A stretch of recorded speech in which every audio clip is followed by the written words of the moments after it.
hello, and welcome to the Confusion Wrestling Podcast, the last bastion of independent wrestling. I'm your host, Rob Kammer, and this week, I'm not going to lie to you all. I was really thinking about taking this week off. I don't miss a whole lot of time on this here podcast. You really just plugging things out week after week. Sometimes in batches, sometimes not so much.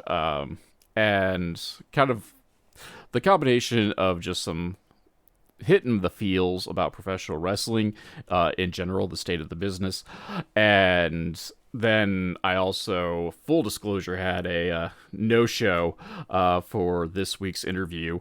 It happens in this business. People forget things. People get hit in the head for a living. It is what it is, and you move along. If you take this personally, you're not going to, last long doing interviews or relying on others as part of your podcast. Luckily, I've built up a brand that, isn't necessarily required to have guests and whatnot. I can fly solo and hopefully, bring a little bit of, I don't want to call it education really, but just being able to, highlight independent wrestling, even without a guest in the studio with me. But I did. I wasn't feeling things, and I was just gonna take the week off until I got a sign. I got the darkest burning star come up in the sky, giving me a signal that no, we got to do things this week, Rob. And this came in the form of Dungeon Wrestling. For those of you who've listened to the show at least throughout the year, the calendar year anyway, friend of the show, Danica Bloodwin, she has started promoting in the SoCal area Dungeon Wrestling, and it is pretty much no rules, literally in a sex dungeon, and it's something I've been trying to follow along with. They hadn't been streaming anything of the like, but I've seen pictures, I've seen the wrestlers promote the event. I try to keep tabs on it because I like to support friends of the show whenever I can. And this week we got notification that the latest Dungeon Wrestling event, Rite of Ruin, from this past Saturday, 7/25, at least at the time of this here recording, is going to be broadcast on Facebook and YouTube, etc., etc., etc. So, of course, I'm going to go check this out. And, if I'm going to check out some wrestling that I haven't, put out in the ether before, then let's talk about it. Let's put it out in the ether, get more eyes on the product, because let's face it, the more wrestling that is easy to consume, the better it is for the business as a whole. So let's talk about it. Let's talk about Dungeon Wrestling Presents Rite of Ruin, filmed in Riverside, California, as I said, 7/25/2026. This is on the my variation of it came from the Danica Bloodwin YouTube channel. So just type in Danica Bloodwin Dungeon Wrestling, and it'll pop you right up, because there is evidently something else that is called Dungeon Wrestling. Found that out. It has nothing to do with Danica's promotion. So we are welcomed to the event by Triple M in his sweet, sweet suit. He also introduces us to our hosts, Danica Bloodwin and King Trevico. Hope I pronounced that correctly. That's on me. Danica has the mic, and she's going to introduce us to Big Fred. Big old dude. He is our enforcer and gorger and referee for the event. Rules are very simple for this here event.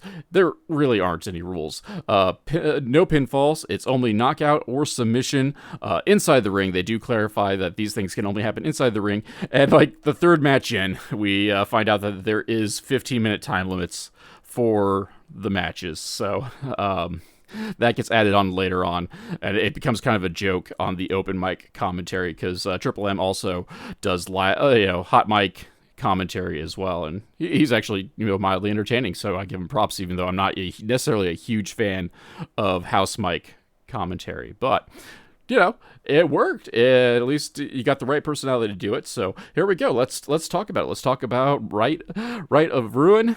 First match, Draxon takes on Adrian Aries. Draxon has the mic to start the parties out. He's calling us normies, so It's great. We're going to start things off with an edgy tween over here. Uh, Luckily, Adrian Aries comes out. We don't have to listen to Draxon in the mic anymore because he really likes to talk. And the venue is so small, you get to hear everyone, which is actually great. I do love this. Love the entire aesthetic thing for this going on. But Draxon let us know that basically he is like the smallest piece of dynamite. He's got a big old boom in him in the form of these here fists, and he will not let us forget about it. But it's a lot of back and forth going on early. Neither guy's holding on to the advantage terribly long. Lots of clubbering, just thumping each other with forearms across the back and the chest and whatnot, at least until Aries hits an Oklahoma Stampede just kind of randomly in the middle of the match. So finally get some wrestling in here. None of that MMA stuff. That's a lie. There's plenty of that MMA stuff in here. Draxon keeps verbally reminding us that he's the hardest hitting little guy in California. He may be a little guy, but he's definitely not one of the guys in the 5'5" or below category that can take part in 45-minute Ironman matches.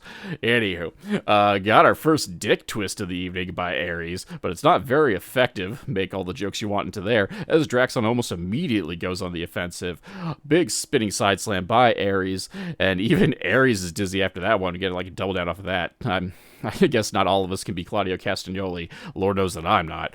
Black hole slam by Aries. Aries stops the count foolishly, but wants to hit a big spear and succeeds. The spear, though, that is definitely enough for Big Fred to call the knockout. Our winner, Adrian Aries. Aries tells the camera that pro wrestling is about hard hitting, big dicks, and good looking bitches. And we happen to be looking at all three of them in the form of Aries.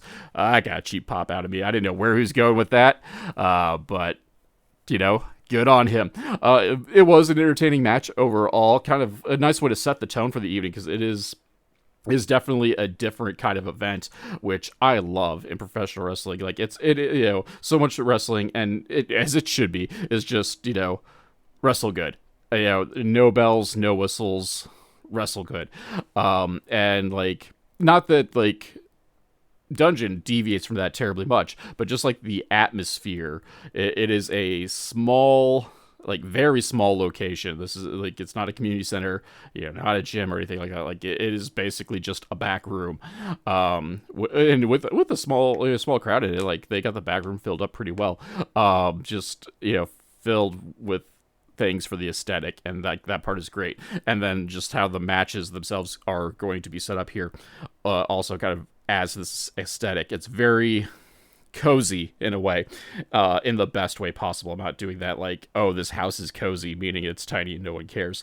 This is like, the crowd is cozy. You can hear like everyone in the crowd, and that is crazy. That is going to be great too. That is sidebar.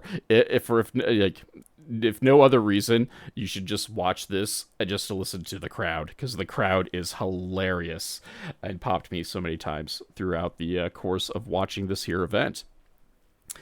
Next match, anyway, Bagoo takes on Austin Lee Westbrook. I have no clue what a Bagoo is, but he starts off just laughing like Brian Christopher at a guy who only has one leg. Like, he thought that was like the funniest thing in the world. Like, just some guy in the crowd, somebody got one leg. It's not Zach Gowen, I know that, because otherwise Bagoo would have gotten his ass beat. And then Lee Austin Westbrook is a cowboy, so we're going to get our cowboy shit in as well. There's a lot of shenanigans with Bagoo. He talks a lot, and he grows on you after a while. I'll give him that, because I hated that initial come out where he's just laughing at the guy at the leg. But after some shenanigans and talking, lots of talking, Austin wants to wrestle, and then just goes right for Bagoo's beard. And the Bagoo goes for a revenge grab. And then they're like, nope, okay, let's wrestle for reals this time. And we got mutual beard grabs. Love it. Finally, Bagoo's just like, nope, fuck it, man. Just run into me.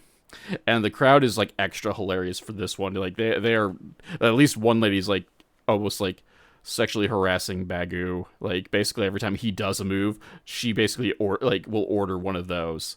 And like, so like he does like the butt bounce on his opponent's back, on Westbrook's back, and like the lady's just like, I'll take one of those. like, like somebody likes it rough. I respect that. I'm not kink shaming here, so good on her. Hopefully, she waited till intermission. That is like my only ask. I don't know. I don't even have to ask that. This was edited, so it might have happened like right in the middle of things too. I don't know, but we got to keep it relatively clean for Facebook and the other places in which we are streaming. Anyway, so this is like lots of talking throughout this thing. Bagu's distracted by the woman who wants the back bounce. Goes for a pinfall because he forgot the rules. Well, probably because he was distracted by possibly getting some here in a minute. And Westbrook does come back during all these shenanigans. We get a titty twist chant going on, and Westbrook obliges. Unfortunately for him, Bagu likes it, so it just kind of like hulks him up. Big clothesline followed by Bagu, followed by a big sit. Lady wants one of those too. Westbrook mounts a comeback, and everyone is down after a big forearm by Westbrook. However, Westbrook is able to get up before the referee makes the final count. Bagu can't make it, therefore Westbrook wins. Oh, this match was like, it wasn't actually shenanigan heavy, but it just seemed like it because of the interactions between Bagu and like the lady in the crowd. Like, she wanted some of that. She really wanted some of that, man. But yeah, it was fun. Kind of like taking things in a lighter direction compared to like, say, the previous match, and like the matches coming later. Whereas like the match itself wasn't commentary, but just comedy, but there's just so much smack talking. It was great. Match number 3, Morgan McClay, the Big Irishman, takes on the BGT. We get some grabs to start things out here, but ultimately BGT wants McClay's lucky charms. Scoop slam and a leg drop gets a 2 count before dragging BGT to his feet. That might be a mistake, man. This is a show that ends via knockout, and you just got a guy onto his feet. Anywho, BGT suckers McClay into the rear naked choke. We go outside with some crowd-assisted spankings right there. So there we go. Hopefully that one woman from the last match got her jollies in off of that one too. Inside the ring, we get a double down off of a DDT as McClay fires up, finishing up with a I think it's supposed to be a bulldog noise, but it sounded like he was just trying to motorboat something. So take that for what you will. Both noises are fully acceptable here in the dungeon. BGT takes his shirts off to fire up. A chair is introduced and super kicked into McClay's face. However, McClay gets a hold of the chair and locks in a chair-assisted Boston Crab to pick up the victory. BGT has no choice but to tap out, being locked in a chair and in a Boston Crab. However, that being said, both competitors exhausted. Show of respect. A little bit of kissing, but mostly a show of respect. In a fun little match as well. And so with that, let's go ahead and take a brief pause for the cause. Get yourself a coffee, get yourself an energy drink, get yourself a whole gosh darn coffee maker, and we'll be back. Un momento. Hey folks, the Confusion Wrestling Podcast has become a veritable hub of shopping and treats and all that sort of good stuff. Whether you need a sugar-free alternative to energy drinks in the form of Raise Energy, or maybe even, top-of-the-line ice makers, coffee machines, and other household appliances, all through my links section. All you got to do is wander down to the descriptor of this week's episode, check out the various links, click on them, and go shopping like you normally would. Heck, it's no difference. You just came in and just said Rob sent you. And that way, you can get the things you need, maybe even at a discount, and the podcast gets a kickback as well. So be sure to check out those links. Thank you very much for listening. Back to the show. All right, we are back. 4th match of the evening as Raymond Bright takes on the charming Biagio Crescenzo. Oh, that's a mouthful, and I'm going to botch that up. That's even harder to say than Michael. Anyway, Bright starts off the party with the mic. He's going to give us some 5-star energy in his match. Crescenzo comes out and ends up jumping Bright when he's done playing with his mirror and whatever. Bright picks up the pace and just throws stars up like it's glitter, so they're not cleaning that up anytime soon. The mirror is brought out, and Bright smudged Crescenzo's makeup, so we got some shenanigans going off that. Crescenzo goes outside but cuts off Bright's dive. We get a rope-assisted arm lock by Crescenzo.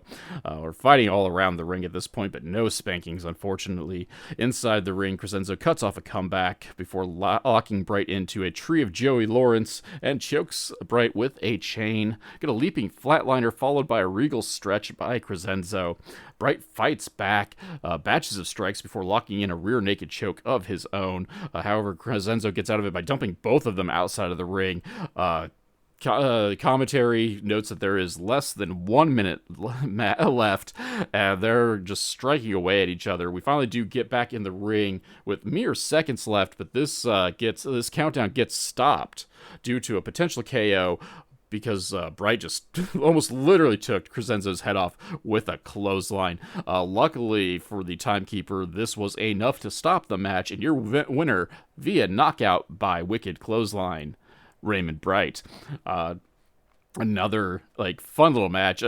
We finally kind of got the clock coming into play, and we did have to use some pro wrestling logic there to stop things, but at the end. But it is what it is. I don't even know how they kept time. They're in a dungeon, for crying out loud. Are there clocks in a dungeon? I know. I've legit not gone to a dungeon, so I don't. Danica, do you still listen to the Buzz podcast? Let me know if there's a clock down there in the dungeon, or they had to cheat and use their phones. Because if you got to use your phone, that's up on things, and I don't blame you for not keeping track of time on that one. Anywho, this leads us to our main event of the evening as Venom takes on the Epic. Venom has a little flamethrower. It's just I don't know, it's a butane can, and he's got something that lights flames. And all I know is I am jealous because I'm not allowed to play with fire. But he is, so I guess it's gonna go. It's gonna happen. And then Danica, well, she's never really not had the mic throughout the night. She's just kind of not used it. Danica notes that she is going to waive the time limit for this match because we definitely want a winner in the main event. So no shenanigans like the last match is going to happen for these two veritable gladiators. Because Lord knows the Epic just looks like a Viking dude. Get some proper feeling out, though, once the match starts out in earnest. Venom goes for the 10 punch in the corner and is not very effective. He gets dumped off the ropes before we get to 10. Lots of clubbing blows and strikes from Epic. Venom is able to grapple out of an armbar in the process. We start seeing more submission attempts as the match progresses. Testicular Claw, though, gets Epic out of one of Venom's submission holds before Epic goes outside the ring for some weapons. There is a fight in the entranceway, and as the weapons are being dispersed, trash can is tossed into the ring, and it kind of rattles, and somebody asks, was there anything left in the trash can? And the response from Triple M was, only my hopes and dreams. You and me both, brother. You and me both. Anyway, the match can only end in the ring, though, so our competitors do eventually return into the squared circle. Epic is whipped into the trash can, followed up by a cannonball into the corner. Epic recovers enough to hit a big Dominator, followed by a modified triangle choke. Venom fights out and hits a modified TKO for his own. In the process, he wants to go for the knockout, tells the ref to start counting, turns his back to taunt to the crowd, which is a pun intended, of course. Epic mistake as Epic rises up and locks in another chokehold. We get a prolonged choking process. We do, since it's a sleeper hold, we are going to do the old school pro wrestling style arm drop. We get one, we get two, arm comes up. Doesn't escape the hold, though, so we got another arm drop test here. 1, 2, almost 3, not enough, but still, Epic holds the hold in even tighter. This time, though, third time's a charm. The arm does drop the third time, and your winner is the Epic. not the match I thought we were going to get out of this. I'm not going to lie, given like the nature, just the not being familiar with these two gentlemen's work, just by their visages alone. This was not the match I was expecting out of it. I wasn't honestly expecting this much scraps, this much submissions, etc. I expected, just like a weird combination of lucha and wild brawls. And not that we didn't get some wild brawling and a little bit of lucha out of the dealio. This was a lot of grappling. I'm very impressed by that. After the match, Danica enters the ring. She, based on Venom's performance, she gives Venom a chance to compete for the championship at the next Dungeon event against an opponent of his choice, and Venom wants the rematch. And with that, Epic just storms the ring. Like, I'm not sure what's going on here, if he's like upset by the concept of getting like this rematch or what, but he is going to brawl with Venom. We get the back is cleared out as what we're going to call security, and the previous competitors of the night come out to separate the two. Venom wants it. We finally get an answer from Epic. He basically agrees to it, basically just by saying F around and find out. And so that's gonna be a match for the next Dungeon show as part of like their little championship series. So good. We got storylines brewing here, folks. It's going to be a wild ride as we move into the next Dungeon show later in the year. But yeah, that is Dungeon Wrestling July event, the Rite of Ruin. I enjoyed it. I enjoyed it a lot. Like, don't get me wrong, like I said a lot of snark in here, but like I don't sit through all that just to hate watch something. I sat through it because I was entertained. I was entertained by the concept. I was definitely entertained by the venue, because that's one of the things I've said it a lot on this here podcast, is like one of the things that I love about professional wrestling is that it can happen anywhere. And I ask the wrestlers a lot about, like, most unique venues, favorite venues, just because you can wrestle in a church, you wrestle at breweries, you wrestle in stadiums, you wrestle in community centers. Tonight we're wrestling in a sex dungeon. And it all works out because wrestling is weird, wacky, and wonderful. And this was very interesting aesthetic, and very much like underground cage fighting in a sex dungeon, and no cages. I used the word cozy earlier as well. So it's its whole aesthetic, it's its whole thing, and I was very entertained by the entire process. So golf claps, Danica. Golf claps. Knew I sought you out for a guest spot on this show for a reason, because you're taking us along for a wild ride.